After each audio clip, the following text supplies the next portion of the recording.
Today, we will demonstrate how to install and configure the Ping Monitor plugin on VNS3. The Ping Monitor plugin provides two functions. First is an API which allows you to ping or telnet to a host, and second, logging and alerting at configurable thresholds for connectivity to a list of hosts and ports. For this demo, we already have a VNS3 controller set up with an IPsec connection that is unstable. We will utilize the Ping Monitor plugin to give us more information as to why and when the connection is unstable. Log into your VNS3 controller and navigate to the plugin catalog page. Find the Ping Monitor plugin and install it. You can see your plugin image on the plugin dashboard. Once it is in a ready state, select Start Instance from the Action menu, provide a name for the plugin, and click Start. The running Ping Monitor plugin will appear under the Instances tab. Configure it by selecting Manage from the Action menu. Select Edit on the monitored host configuration file and disable text wrapping. From our VNS3 subnet of 192.168.0.0/24, we have connectivity to the host at 10.0.1.114 across the IPsec tunnel.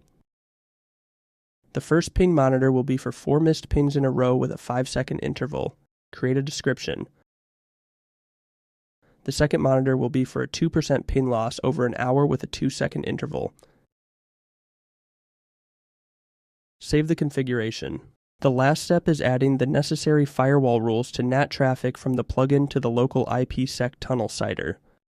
Copy the first 3 firewall rules from the doc site to the freeform input box on the VNS3 firewall page. Edit the rules based on your plugin's IP and other requirements of your specific environment. Save the firewall. With the firewall rules in place, navigate back to the plugin manager and run the Start Ping Monitor executable or restart the plugin to begin polling. You can view the Ping Monitor log to ensure it is running successfully. If you want the plugin to trigger alerts on VNS3, you will need to update the Ping Monitor configuration file with an API token from your controller. To do this, go to the Access Management page and create a new API token.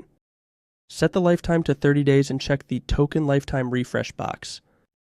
Copy this token to your clipboard and navigate back to the plugin manager.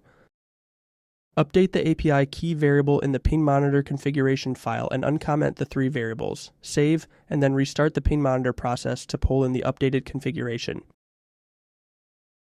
Links to additional documentation, including those for configuration of webhook alerts, can be found in the description of this video. If you have any questions, please email cohesive support@cohesive.net.